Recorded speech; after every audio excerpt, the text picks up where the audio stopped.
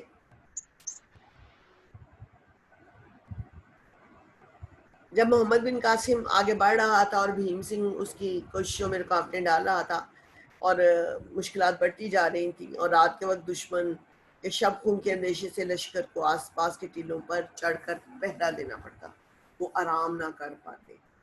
ایک شام ایسا ہوا کہ محمد بن قاسم کو ایک جاسوس سے یہ خبر ملی کہ شمال کی طرف 20 کوس کے فاصلے پر ایک مضبوط قلعہ بھیم سنگھ کے لشکر کا ٹھکانہ ہے۔ اب محمد بن قاسم کو یہ پتہ چل چکا تھا کہ اس کی راہ میں مشکلات کون کھڑی کر رہا ہے، وہ مشکلات کھڑی کر رہا تھا بھیم سنگھ۔ اب ان پہلے جو جنگیں ہوتی تھی اس میں جاسوس اور مخبر ارد گرد کی خبریں لاتے تھے، کتنے سپاہی ہیں، کدھر سے حملہ کریں گے، کیا پلاننگ ہے۔ تو انہوں نے کہا کہ یہاں سے تقریباً شمال کی طرف ایک ایسا ٹھکانہ ہے جو بھیم سنگھ کا ہے، اور وہیں سے یہ لوگ حملہ آور ہوتے ہیں، یعنی وہاں سے آتے ہیں، حملہ کرتے ہیں اور واپس چلے جاتے ہیں۔ محمد بن قاسم نے اپنے تجربہ کار سالاروں کو بلایا، ان سے مشورہ کیا اور انہیں مشورہ دیا کہ پہاڑی راستے کو چھوڑ دیں، سمندر کے ساتھ ساتھ ہموار راستہ اختیار ہوتا جائے۔ دیکھیں سمندر کے ساتھ چھوٹی سی باریک سے راستے ہوتے ہیں یا کلوں پر چڑھنے کے لیے پیچھے سے۔ اب ہوتا کیا ہے کہ آپ دیکھیں، آپ سفر کر رہے ہیں، آپ دیکھتے ہیں اچھا یہ والا راستہ ہے، اب آپ موٹر وے کو لے لیجئے، اب آپ کے ہاں نئی موٹر وے بن گئی ہے۔ آپ اسلام آباد جاتے تھے جی ٹی روڈ سے، آپ کو جگہ جگہ رکنا پڑتا تھا، آپ کہتے ہیں جی موٹر وے پہ کوئی راستہ نہیں رکتا، ہم جلدی چلے جائیں گے۔ اب ادھر سیالکوٹ تک بنا تو آپ کہتے ہیں جی 3.5 گھنٹے میں جاتے تھے، اب ہم 1 گھنٹہ 10 منٹ میں جائیں گے۔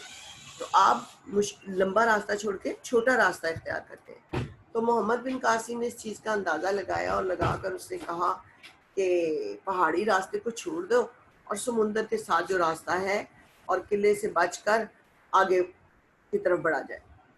مگر محمد بن قاسم نے ان کی رائے کو نہیں سنا اور کہا کہ قلعے کا فتح کرنا تو ضروری ہے، کیونکہ اس کے ساتھ ہی دشمن یہ علاقہ، آپ کا جب ٹھکانہ نہ رہے، آپ کے رہنے کی جگہ نہ رہے تو آپ لوگ خود بھی وہاں سے موو کر جاتے ہیں۔ محمد بن قاسم نے ان سالاروں کی بات کو سنا اور یہ بات کہی کہ دشمن کے جو سپاہی یہاں سے بھاگ کر دیبل پہنچیں گے ان کی شکست خوردہ ذہنیت سے لوگوں سے، جب آپ کسی کو ہارتا ہوا دیکھتے ہیں نا تو آپ کی ہمت جواب دے دیتی ہے۔ یہاں وہی مسئلہ ہے کہ کسی نے کہا کہ ایک شخص تھا، اس کو سانپ نے کاٹا، نیند میں تھا، اٹھا تو اس نے کہا کیا ہوا تھا، کسی نے کہا لگتا ہے کہ تمہیں چوہا کاٹ کے گیا۔ اس نے کہا اچھا چوہا ہے، وہ بچ گیا، اس کو خوف نہیں تھا سانپ کا۔ دوسرا شخص تھا، وہ لیٹا ہوا تھا، اس کو چوہے نے کاٹا، اس نے کہا کیا ہوا، کہا لگتا ہے تمہیں نا سانپ کاٹ کے گیا۔ اس نے یہ سنا اور وہ مر گیا. تو بات یہ ہے آپ کی ول پاور کی, آپ کی ہمت کی. محمد بن قاسم نے کہا جب وہ ہار کے دیبل جائیں گے تو وہ لوگ کہیں گے یہ تو ہار چکے ہوئے ہیں. جب آپ ذہنی طور پہ ہار جاتے ہیں تو آپ کبھی بھی کامیابی حاصل نہیں کر سکتے. اور جب حوصلے پست ہو جائیں کہ کوئی بھی نہیں جیت سکتا, تو کہا ہم قلعے سے بچ کر نکل گئے تو ہمارا حکم محفوظ, یعنی ہمارا پیچھے محفوظ نہیں رہے گا. لہٰذا اس نے فیصلہ کیا کہ 500 سپاہیوں کے ساتھ قلعے پر حملہ کرے گا اور باقی لشکر پیش قدمی کر کے اسی طرح وہ لوگ آگے کی طرف بڑھتے جائیں گے. اب سب نے کہا ٹھیک ہے, صبح تک قلعہ کے فتح ہونے کی خبر مل جائے تو آپ لوگ پیش قدمی کر کے آگے بڑھ جانا اور میرے حکم کا انتظار کرنا, اور اگر پھر قلعہ فتح کے بعد وہ لوگ پھر اکٹھے ہو کر مقابلہ کریں تو میں آپ کے ساتھ آ ملوں گا. انہوں نے کہا کہ ٹھیک ہے, یعنی اس نے اپنی فوج کو 2 حصوں میں تقسیم کر دیا. ایک کو لے کر اس نے قلعہ فتح کرنا تھا اور ایک نے دوسری سائڈ پہ بڑھنا تھا. اس نے کہا اگر ہم جیت گئے تو آپ کے ساتھ مل جائیں گے, اور اگر آپ نے ان کو پچھاڑ دیا تو آپ ہمارے ساتھ مل جانا. ایک بوڑھے سپہ سالار نے ان میں سے مشورہ دیا کہ سپہ سالار کا فوج کے ساتھ رہنا ضروری ہے, کیونکہ سالار کی جان بہت قیمتی ہوتی ہے, اگر اسے کچھ ہو جائے تو لشکر کے حوصلے ٹوٹ جاتے ہیں. محمد بن قاسم نے جواب دیا کہ قادسیہ کی جنگ میں ایرانیوں کی شکست کا سبب بھی یہی بات بنی کہ وہ رستم کو سب کچھ سمجھنے لگے, اور جب وہ سب کچھ سمجھنے لگے اور مسلمانوں کی خود اعتمادی کا یہ عالم تھا کہ وہ اپنے بیمار سپہ سالار سعد بن وقاص کو الگ رکھ کر ان پر حملہ آور ہوئے اور ایرانیوں کو شکست دے دی. کہا کہ ہم بادشاہ اور سالاروں کے لیے نہیں لڑتے, ہم اللہ کی رضا کے لیے جہاد کرتے ہیں, اور ہمارا ہر سپاہی اللہ کا سپاہی ہوتا ہے. اس لیے بددل ہونے کی ضرورت نہیں ہے. خدا مجھے قوم کے لیے رستم نہ بنائے بلکہ مسنا بنائے. مسنا کون تھا؟ سعد بن وقاص. پھر محمد بن قاسم کے ساتھ چلنے کی اجازت دی تو محمد بن قاسم نے انکار کر دیا اور محمد بن ہارون کو اپنی جگہ مقرر کر کے زبیر کو اس کا نائب بنا دیا. یہ تھی محمد بن قاسم کی حکمت عملی, یہ تھی محمد بن قاسم کا غور و فکر اور تدبر. وہ اس کی عمر تو چھوٹی تھی لیکن اس کی ذہانت, اس کی فطانت, اس کی فیصلہ کرنے کی طاقت, اس کی دور اندیشی, اس کو فتوحات. اور یہ وہ پہلی فتح تھی کہ دمشق اور بصرہ اور مکران سے ہوتے ہوئے وہ دیبل کے قلعے کو فتح کرنا, یہ پہلی فتح کرا. یعنی محمد بن قاسم کی پہلی فتح یہ بنی. محمد بن قاسم نے 17 سال کی چھوٹی عمر میں کس طریقے سے اپنی دانشورانہ سوچ اور سمجھ سے اپنے فوج کو تقسیم کیا اور کیسے اس نے فتح پائی, یہ تھی یہ پوری کہانی. جی پیارے بچوں, آپ لوگوں کو اب اس کا کچھ امیج آپ کے مائنڈ میں بنا اس کہانی کا کہ یہ تھی کیا, کس کے بارے میں تھی اور کیوں تھی؟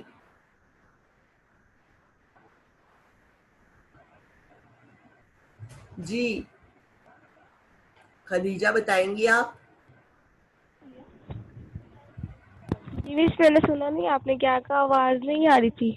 جی بیٹا, میں نے یہ کہا کہ اب آپ کو پتا چلا یہ پہلی فتح کس کی تھی. نسیم حجازی جی نے ٹیچر. تاریخی کہانی لکھی, محمد بن قاسم نے کس طرح فتح کیا, کن علاقوں سے ہوتا ہوا اپنی دانش مندی سے کیسے بھیم سنگھ کے قلعے پر اس نے قابو پایا, یہ ساری باتیں آپ کو کلیئر ہو گئیں. اب اس کہانی یس کا ٹیچر, ہو گئی. ایک سکیچ آپ کے مائنڈ میں بن گیا. جی ٹیچر.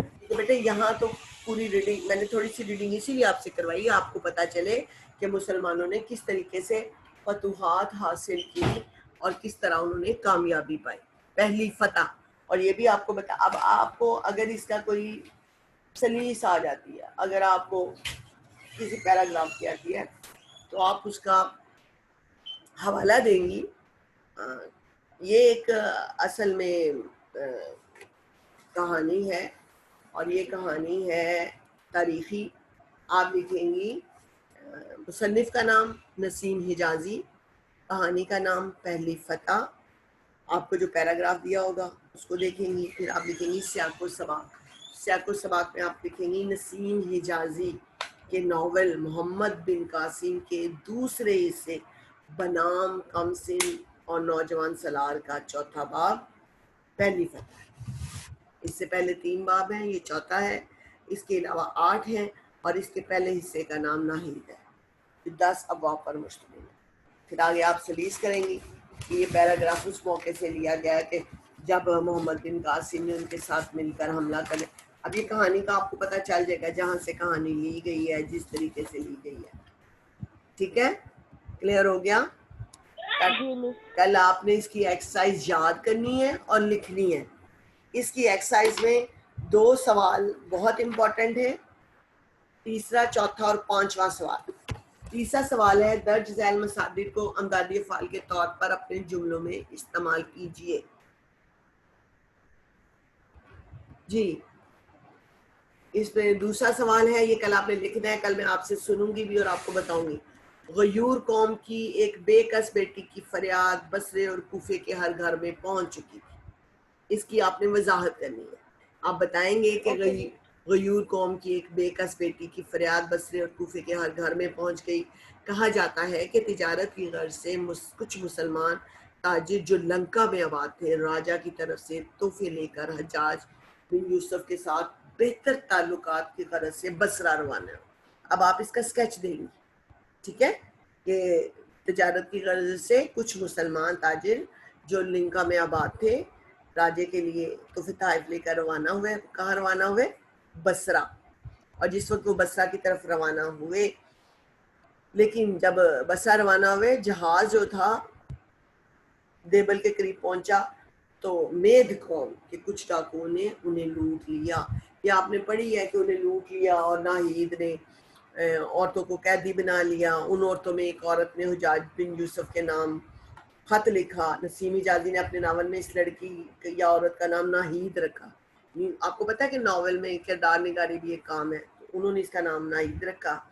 اور مسلم قوم کو غیرت مند قوم کہا ہے. لکھا ہے کہ جب مسلمانوں کے حکمران حجاج بن یوسف کو مدد کے لیے پکارنے والی بے کس لڑکی کی فریاد بصرہ اور کوفہ کے شہروں میں پہنچی تو یہ غیرت مند قوم اس کی مدد کو اٹھ کھڑی ہوئی اور دونوں شہروں میں مرد، عورت، بچے، بوڑھے سبھی اس کی مدد کے لیے بے قرار ہو.